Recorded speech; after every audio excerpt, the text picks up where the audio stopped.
car. And I'm not saying buy a brand new car, but in essence, just go and get a different car rather than fixing your current car and selling it. So this usually applies to people who are already thinking about upgrading their vehicle or upgrading their car. So first thing we need to clarify is figure out what kind of issue you have with your car. So there's a couple of different types of issues. So you have the mechanical issue, which could be like a transmission problem.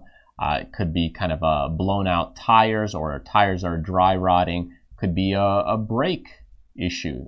Could be a starter issue. So these are kind of more mechanical and usability problems. Whereas other things are just maybe could be cosmetic, or let's just call them a looks problem or an inconvenience.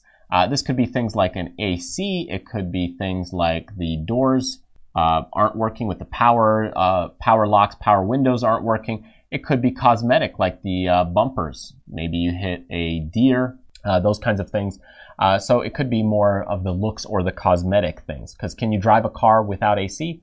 Absolutely. It's just maybe a little inconvenient. So how do you determine when you go ahead and fix the car versus you just go ahead and sell the car? Well, first off, if it's mechanical, a lot of times not everybody's going to buy that because it's very difficult to sell a car without a running transmission to test it and that kind of thing. So right away, if you have something more along the lines of mechanical, you probably will need to fix that up first before you can sell the car. Whereas it's something more cosmetic or looks, this is where you start get into that decision-making matrix or idea. So let's say you go ahead and your car's value as you sell it, okay, as a nice premium condition, if everything was kind of working, was $4,000, okay? Then all of a sudden you were driving it around, you're already thinking about selling it, right? You're thinking about selling it, you know, it's got a little more miles, whatever the case may be, you're ready to kind of upgrade. Then what happens is you went ahead and you hit kind of a deer. Your bumpers, you got a door that's bent, maybe a power window now isn't working. So now you hit a deer and there's a fixed cost that it costs to repair it. Maybe the insurance isn't going to cover it. Maybe you don't want to pay the deductible. It could be a little bit high, whatever the cost is. So it costs money to fix the car. And let's say it costs about $1,500 to fix that car, okay?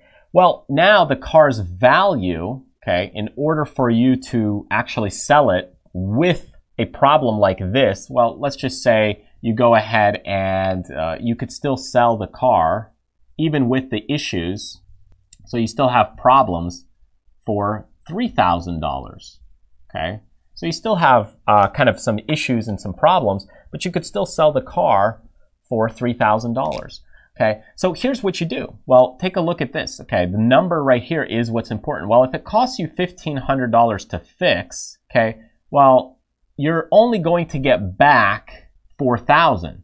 But now, okay, if you sell it for $3,000, okay, you could take this $1,500 and put it towards a newer car. I'm not saying a brand new car. I'm saying just something newer, rather than, because if you put in $1,500 into something that's already worth $3,000, right? So you do the math, $1,500 that you put in to fix it, plus that $3,000 that you could have sold it at, right? You would think you could sell that car for $4,500, but that's not the case. Even if it's new or in its good shape, you could only still get $4,000. Whereas now you're basically throwing away that extra $500 right there, because you'll still only be able to get $4,000 for it, even if you were to repair the car. So looking at selling the car with the issues, if you could get $3,000, well, there's no reason to do the repairs if you're already thinking of getting a newer car. So instead, take this $1,500, put it towards that newer car, and now you're almost 20-30% of the way there towards another $4,000 or $5,000 car that's maybe in better shape. So anyways, think about it like this. Whereas if you had something more mechanical, well, in that case, you probably would have to fix it in order for people to test drive it and test it out. But if it's something more about the looks, same thing. If you had a bumper problem, door problem, air conditioning problem, if it costs, let's say, half the value of the car, if you have a car that's $2,000 and a new AC is $1,500, Well, if you could still sell the car with a broken AC for $1,000, it doesn't make sense because, you know, half the value of the car to replace something is already getting a little more extreme. So think about that as you look to either sell your car or repair your car.